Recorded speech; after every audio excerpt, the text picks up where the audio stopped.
Hey everyone, and welcome back to Near Natters. I think this is episode 7 on the topic of breaking free from limiting beliefs, rewrite your inner story. So, first of all, thank you for coming to listen. And today we're going to be addressing limiting beliefs in the topics of personal growth, confidence, and achieving goals. So basically, limiting beliefs are internalized thoughts or assumptions that restrict our potential, such as saying, oh, I'm not good enough to do this, or I'm not smart enough, I don't deserve to be successful even though I want it. And these things can really affect different areas, such as careers, relationships, and personal growth, because it implements a thought or belief that isn't necessarily true, but because you're stating that it's true all the time and speaking it into reality, then it becomes a limit that you set yourself up against because that is what you believe. That's why it's called a limiting belief. But yeah, so if, for example, in your career, there's a new role that's come up and it needs someone that needs a specific skill, and you say, oh, I can't do this because I'm not good at that skill, you've already removed yourself from potentially having that new role, even if you want it, because you don't believe that you can do something. And the way that you're saying it and approaching the situation means that your mind is closed from attempting to improve yourself in that way as well, which also contributes to the fact that you're necessarily just saying, oh, I can't do this, I'm not going to try. In the same way, this is a very personal one to me, is relationships. So for years and years, I always said to myself, oh, I'm too problematic, I can't be loved, like no one will love me, I'm incapable of loving someone because I don't feel that way, I'm too emotionless. And every time I said that, I was pushing myself away from people because of that limiting belief of myself, instead of just thinking, right, what am I going to do to improve this situation? What am I going to do to improve myself, to become more loving, to become more emotionless, to become more emotional, should I say, not emotionless. And like, how can I put myself out there and be receiving to love? And the first thing that I had to do was make sure that I loved myself and could give that love to myself, could receive that love from myself. So yeah, and then that also contributed to my personal growth, because I don't know why I'm pretty narrow myself. I should really talk in personal growth as a generic point, but to link back to careers and relationships, they all intermingle technically, because if you don't have personal growth, then you're never gonna be ready for the next career possibility, or you're never gonna be ready for a relationship because you're not willing to grow and develop to be with that person or to stay with that person. So yeah, let's understand a little bit of root causes of where limiting beliefs come from. So these can come from experiences as early as childhood. It could be something that you were born into, like your environment around you. It could be something such as, I don't know, let's take, this is going out on a branch, but let's just take the thing of I was going to say Charlie and the Chocolate Factory, but I don't actually know if that's a good example, but I'm going to roll with it anyway. So let's just take Charlie and the Chocolate Factory. I don't think this is the purpose of the movie, but my interpretation of it is that the grandparents have always been in poverty, which meant that the parents were always in poverty, and instead of the parents trying to come out of poverty or limiting themselves to believe that, oh, I'm always going to be this way, we're always going to not have enough money to get by, we're always going to have to share a double bed between the four of us, or the grandparents are going to have to live with us. Not that that's a problem, but we're never going to have a nice house. And then they bring Charlie into the world. I nearly forgot his name then, but it's literally called Charlie and the Chocolate Factory. And Charlie is different, I'd say. He has a bit of courage, what with being a child as well, but also technically I think where the parents were brought up by the grandparents and didn't really have potentially, I'm just creating this scene in my head now, I don't know if it is actually correct, but let's just say the parents were brought up with the idea of, oh, you're always going to be poor, you're always going to be like us, you're always going to live with us because you have no other choice, we can't afford anything, we're always going to be poor, your life is created where you were born poor and you will die poor. And let's just say that Charlie's parents kind of changed this a little bit and went, well, if you can find a way, we'll support you, or if you want to do something differently, we'll support you. So they set up a situation where Charlie would go and buy chocolate bars. Even though they couldn't afford it, he would still find a way to go and buy a chocolate bar for the potentiality of finding the golden ticket. So I don't know why I went off on that tangent then, but I just think that depending on how you were brought up really does shape how you think, and a lot of people do grow up and change that, but there are also some people who are brought up, maybe their parents tell them, oh, you're useless, or you'll never go through school, or things like that. Even the people that go, oh, school is useless, is not important, then the child is going to go to school thinking, well, this is useless, this is not important, potentially might not do well, and might mess around in class, get kicked out of class, get expelled. But, there's pros and cons, because that child could also be like, well, school is useless, what they teach is useless, let me just go and teach myself useful things, and they could improve from that.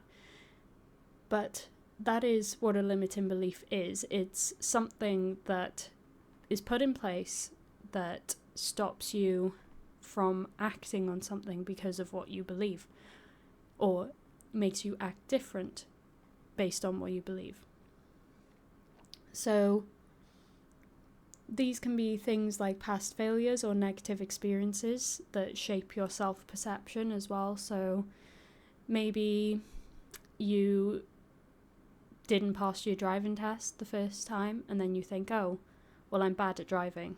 So that limiting belief is then put into your head, thinking all the time, oh, I'm bad at driving, I'm bad at driving. So the next time your test rolls around, or you might not even get to your test because you've already said that you're bad at driving. Why should I bother doing another driving test if I'm bad? And then you've put that in place, and you could go to your second driving exam and be terrible because that's what you think, instead of thinking, oh, well, I did this wrong last time, but I know now this is room for improvement, so let's do better this time. Is all about how you shape your brain. I think that obviously the brain is the most important organ of the body, is where you generate your thoughts. It's where is where your body is controlled, really. And I think that if that is limited, then you'll just limit yourself. And it's very important, to me anyway, to think of yourself as being able to do anything, because the only thing that gets in the way of being able to do anything is your own mind and your own thoughts and your own beliefs. So anything other than that is really not important. Other people's opinions others' pressures on you as well. They're only pressures if you make them one. They're only beliefs if you make them one. And you have to make them important to make them one. Anyway, I'm going on a bit of a side rant. So root causes can also have formed from cultural norms, peer pressure, or media messages. If you have friends that think in a certain way, then obviously it's highly likely that you're also going to think in a certain way, or even if you don't, you're probably going to behave in a certain way around them. So that is also a limiting belief, because you start acting like they do or thinking like they do when you could, the better outcome might be not what they think or do. Also, very common, social media, such as these influencers that are like, oh my god, this is what my life looks like. It's so perfect. Look how clean my house is. Look how neat my house is. Because I don't work, but then you're comparing yourself to them, thinking, oh my god, my house looks an absolute mess compared to them. Although I do work, but that doesn't mean anything. I'm obviously not as good as living as they are. And that's so not true. It's just what social media makes us believe is right. And that's why they're called influencers, is because they influence people, not always positively, but they do. So these limiting beliefs could manifest from the fear of failure also, or imposter syndrome. If you're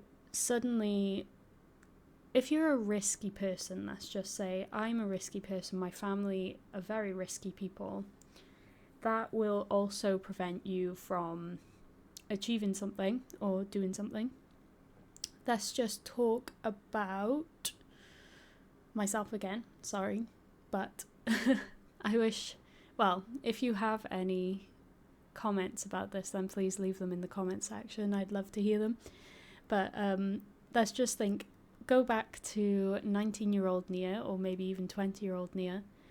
I wanted to go to Korea with my friend, and my dad hit the roof. He was like, there's no way you're going to Korea, it's dangerous, like it's such a bad place to go. And I was like, no, it's not. I've literally been like learning about it for years, but okay.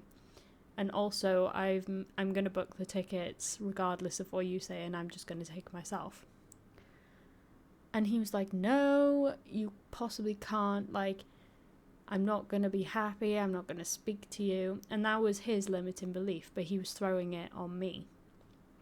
So after a bit of back and forth, I was like, well, I want to go, I'm going to go, you can't stop me, so I've booked the tickets, there's nothing else more you can say. And then he went away, and he came back a few days later and was like, oh, I was wrong about South Korea. I thought it was like North Korea and that it was dangerous, but I've read all about it and it seems great, you can go. So if I had that limiting belief that my dad initially gave me, I would never have gone to South Korea and experienced what I experienced, because he was setting me up to fail, really, without even realising, because he was instilling those thoughts into my brain.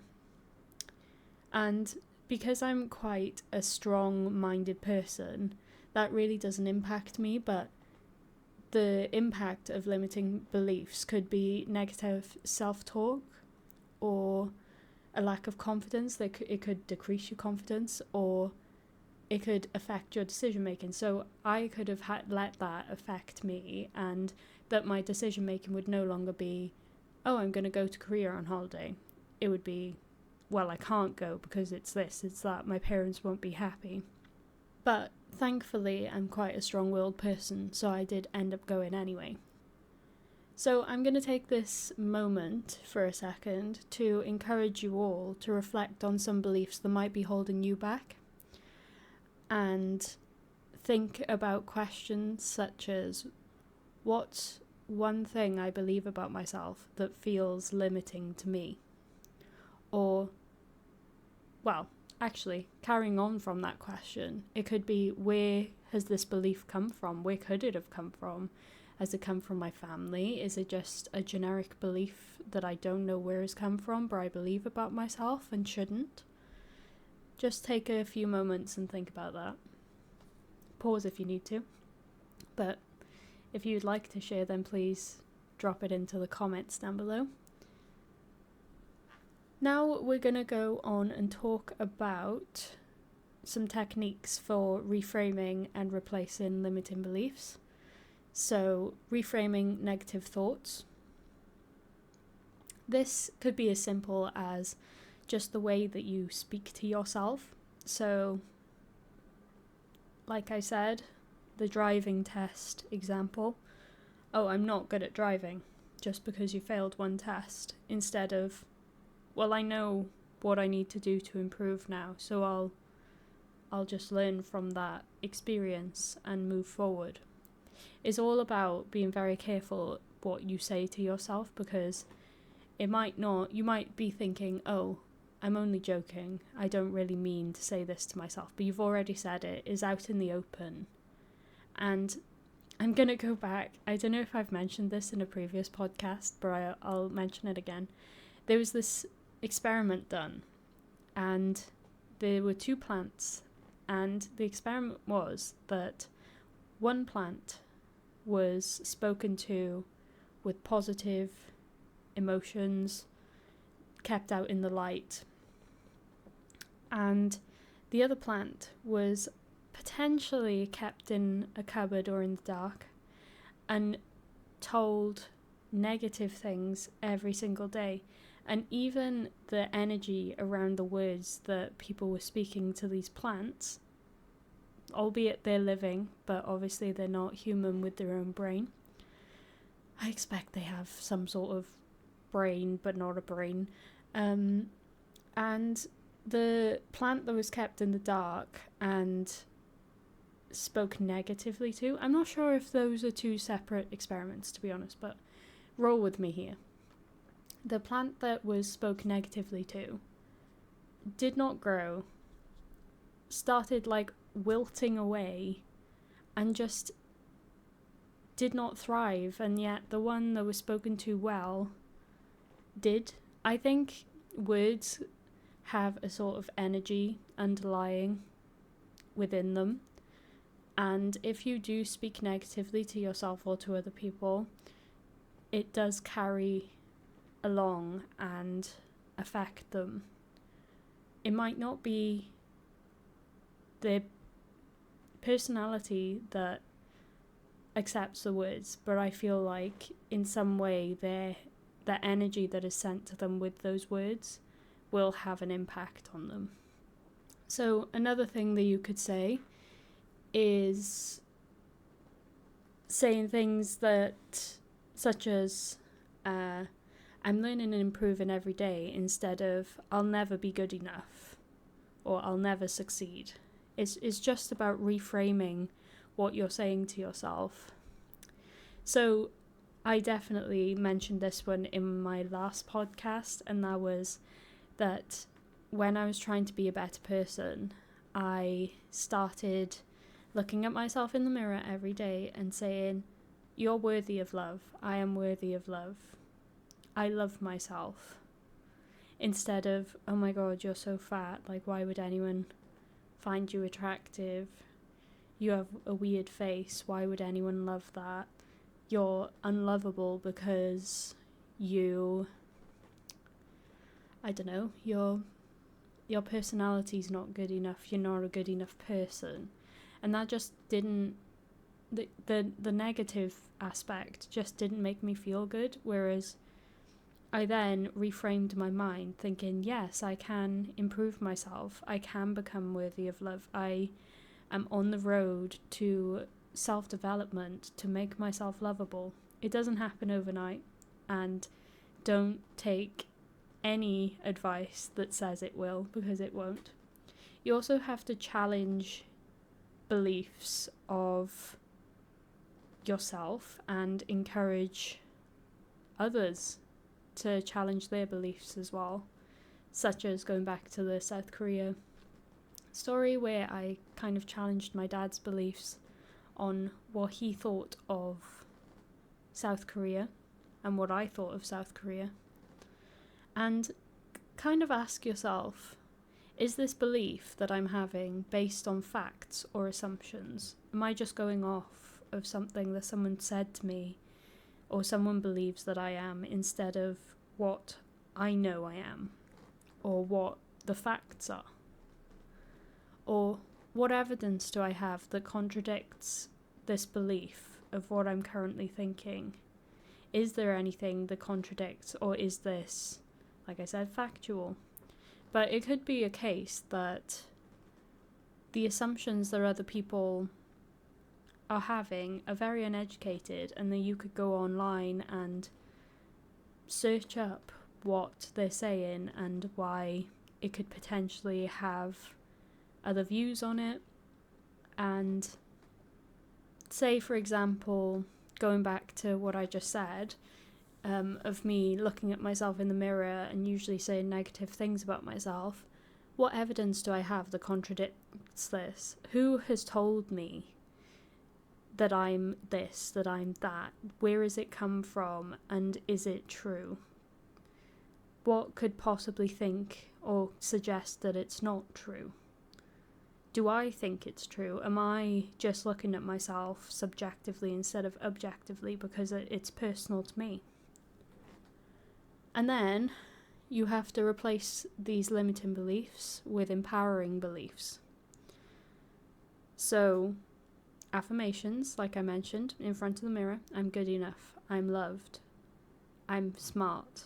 Especially if you're going through school. You need these beliefs. I'm smart, I can pass this exam, I'm good at studying, I know the content material. Although, just a disclaimer, don't just use these and not study, okay? But just use them to support yourself and improve concentration, because once your brain is like, right, we're on it, we need to study, and I'm great at studying apparently also, I've been told by myself, let's go and study, let's ace these exams.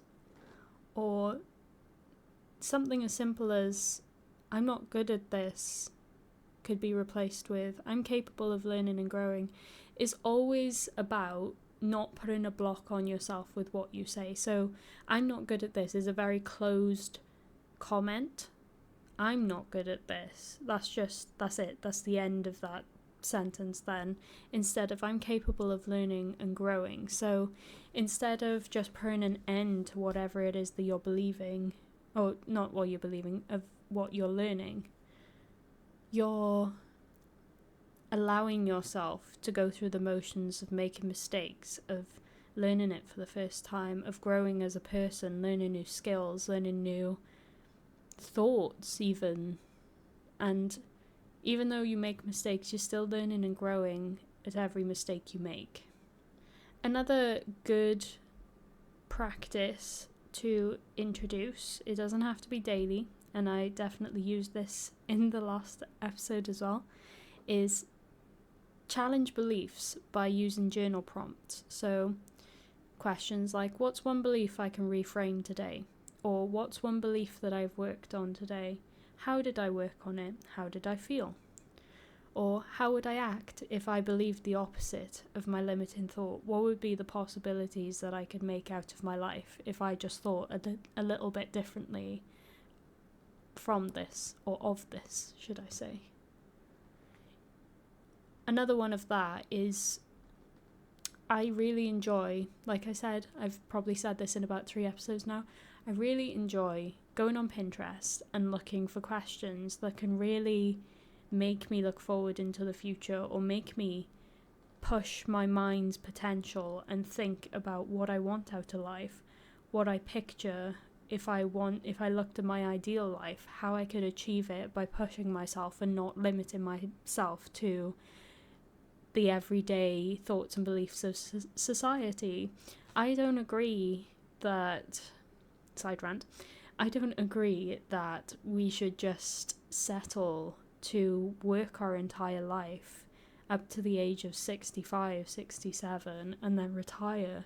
That's not the limiting beliefs that I want to live by. So I spend every day of my life looking for ways to improve myself, looking for ways that I can earn more money, dabbling in investments, dabbling in cryptocurrency stocks, learning new skills, just making it clear to my own boss that this isn't where I choose to stay, it's just a stepping stone for me. Obviously, be careful with that one, because depending on who you tell, they might not like that and you might have a negative reaction from it. But you could also shift your mindset through gratitude, such as focusing on your strengths and your achievements in the past and thinking about what you could potentially achieve off the back of this in the future. I would go through the story of mine from the last episode about my limiting beliefs, but I basically summed it all up. Another one of mine would be, what would it be? Well, I can think of two actually. I'll give a quick rundown of both of them. One of them would be inviting my boyfriend over here, because if I hadn't have pushed that so hard, I don't think it would have happened. Thankfully, my mum and stepdad were really good at supporting me with this, but in terms of my dad, once again, he was like, oh, you don't know this person, like there's no way that I'm allowing your pen pal essentially to come over. And I just said, okay, if you're not going to help me, then I'll do it myself. Whereas I could have just stopped there. Obviously I was upset at the time because two family members of mine had really pushed back on this and thought, oh yeah, it's ridiculous that you're putting your safety on the line. And I just went, okay, I'll pay for it myself. It's no problem. I just thought I'd ask just to test the waters, but obviously the waters are cold, are freezing cold, are pushing me away, are sinking like the Titanic. But yeah, I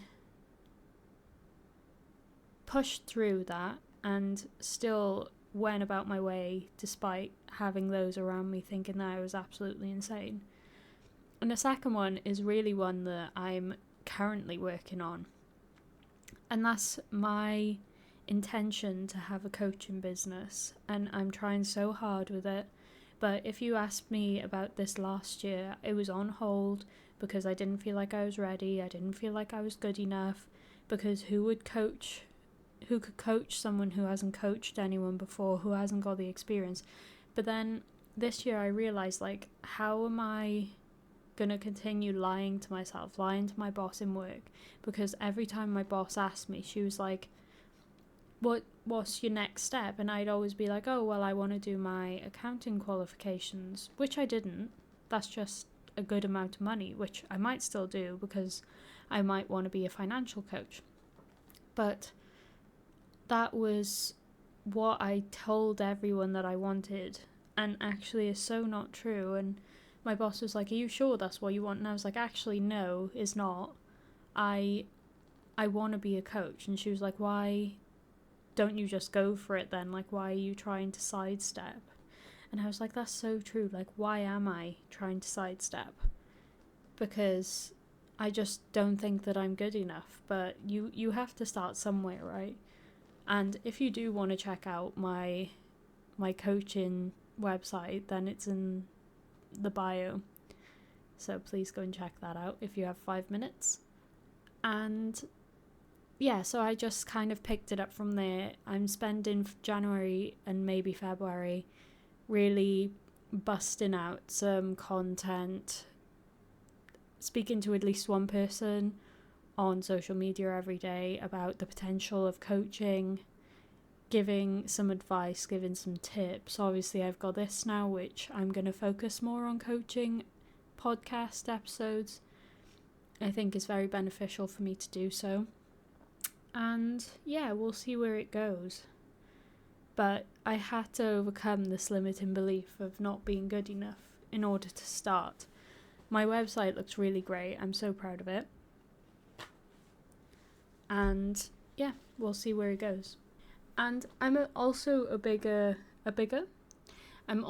big believer on the ripple effect. So how you can grow in one area and then it leads to growth in other areas. So as soon as you take a step and you embrace yourself and challenge your limiting beliefs in one aspect, let's just say career, you're then opened up to,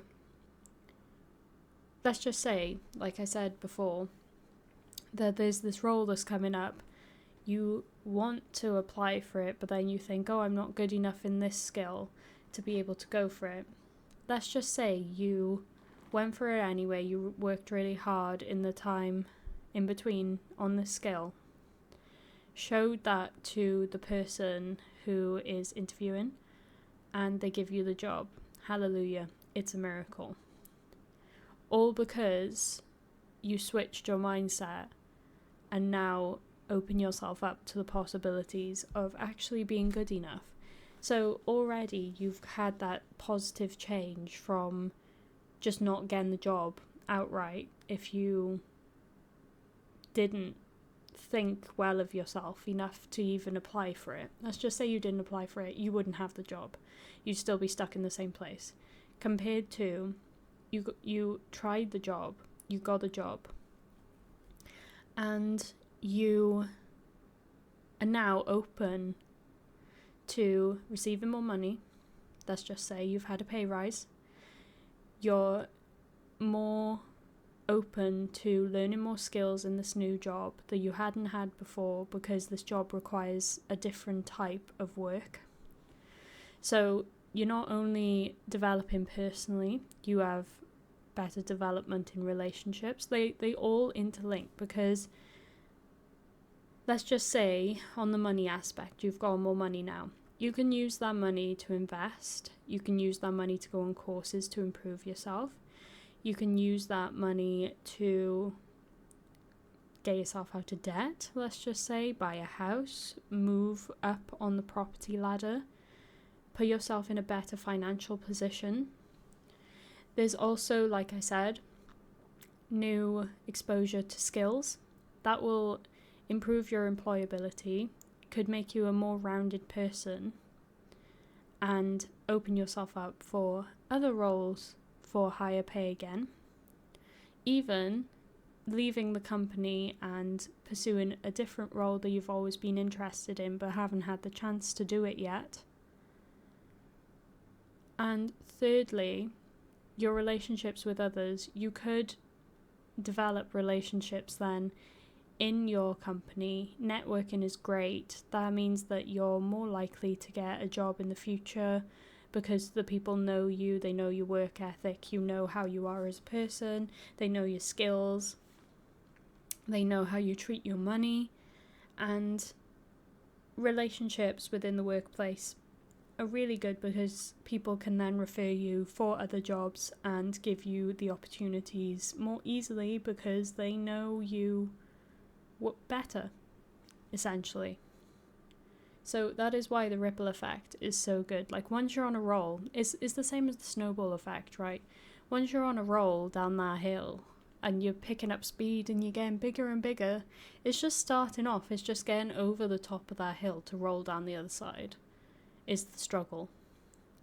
Okay, we're going to do a bit of a little exercise now, visualization exercise. So if you could all you listeners, close your eyes and imagine your life. Well, first of all, we're going to think about a limiting belief that you have. What is your biggest limiting belief? And I asked you to think about this before. So have that limiting belief, and then close your eyes, imagine your life without that limiting belief. What are the things that you could achieve? What are the things that you'd be able to do that you aren't right now because of that limiting belief? Is it just you that's holding yourself back from a completely different life or a completely different trajectory in your life? How would you feel if you had a new empowering belief? How would you feel? How would you act as a result of that belief? And would you succeed in your life more than you are now if you didn't have the limiting belief and instead had an empowered belief? Another thing that I want you to go away and do after this podcast, or you can pause here, completely up to you. Identify one limiting belief that you want to let go of. It could be the one that we just visualized about. Write down where you think it came from, how it affects you, what you're not able to do as a result of it, or what you do instead as a result, and the new belief that you want to replace that limiting belief with, and what that could open up for you. Make sure that you start doing this every time you find a limiting belief. It doesn't just have to be one, it can be as many as you like. As many limiting beliefs you think you have, then, you can go and sort them out. Okay, so I have a question on my post as a result of me reaching out to say if anyone's got any questions, then I'm happy to answer them. Marcus says, I want to be more religious, Christian to be exact, but I don't know what denomination, Protestant or Orthodox, to be when it comes to church. I always face a struggle to know which is better to attend. I know it's a topic better for someone other than you. It's just the thing I think is eating at me the most, especially since I don't know how at war the two denominations are, and every time I try looking for what to be, I get differing accounts about both sides of the coin. So Marcus wants to do more to express and find faith beyond the Bible, readings and television. So first of all, I think it is a bit off topic, but I'm happy to answer it. I think that you just need to pick one and commit. You're still at the core of it. It's not like you're not being a Christian if you pick one or the other. And there's always the choice to change your mind, but staying in the middle, thinking, oh, I have to just pick one. This ties in great with the limiting beliefs, because you're just sat in the middle of both of them thinking, oh, I must pick one, because what if the Protestants aren't happy that I went to the Orthodox side and now are coming back to them because it didn't fit with me enough. I don't think anyone's ever going to judge you for trying something, especially when it comes to religion where you're still worshipping God. And just remain open-minded and think, at least I'm doing what others don't, such as I'm worshipping God anyway. I'm worshipping God as a baseline, but you just want to do more. That already is great in itself. But what I would suggest is just try one or try a bit of both. It doesn't have to be an outward thing until you're ready to share it with others. So you don't have to tell the Protestants that you came from the Orthodox or you're looking into Orthodox practices, and vice versa. You don't have to put that pressure on yourself. You're just putting that pressure on yourself. Maybe is more serious than I realize, but if you don't make it that serious, I don't think it's that serious, because it's fine to dabble in both to find out what you want, instead of just staying stationary in a place where you don't feel like you're doing enough for your religion. So I think definitely Google, definitely reaching out to people that are on either side, and hopefully they're not going to be judgmental for you to just ask and say that currently you don't do this but you potentially want to. I think that you can find Protestants or Orthodox Christians to help educate you. I think that definitely don't have a limiting belief on this and think, oh, I must choose one or the other. You don't have to do anything. It's how you and your relationship with God is.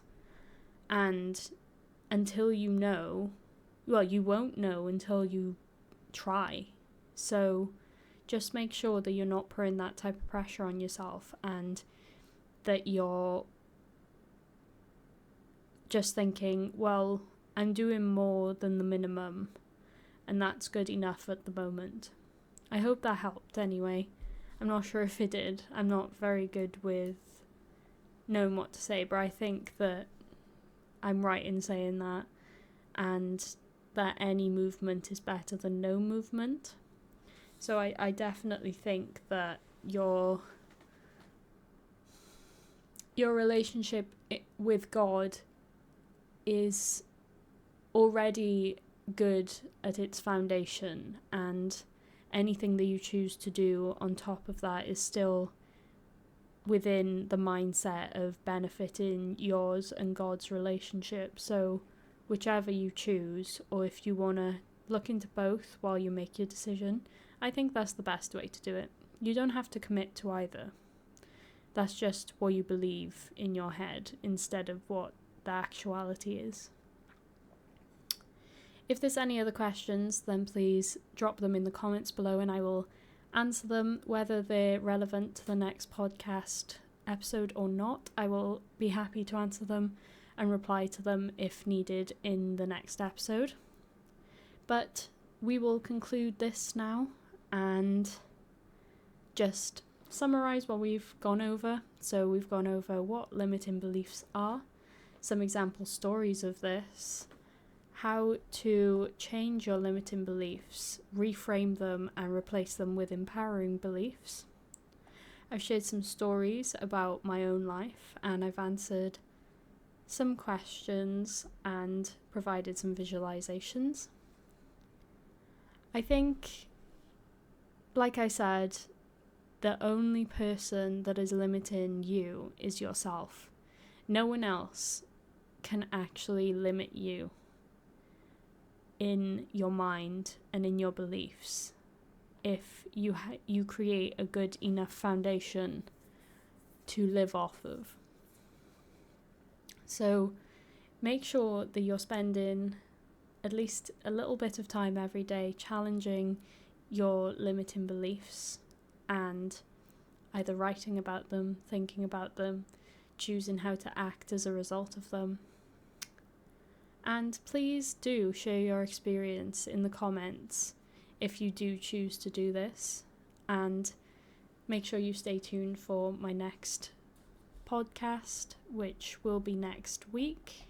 Make sure that you join my podcast episode next week, because we will be talking about creating habits that stick, the science of long-lasting change. And this is one of my favourite topics, and I will have some good resources to share with you alongside, and some good tips about how I create habits and create a routine and stick to it. So I hope to see you there. Thank you for listening. If you haven't already, please consider subscribing to my channel and leaving a like on this video, and also checking out my gaming channel that I have as well if you're into gaming. And other than that, I'll see you all next week.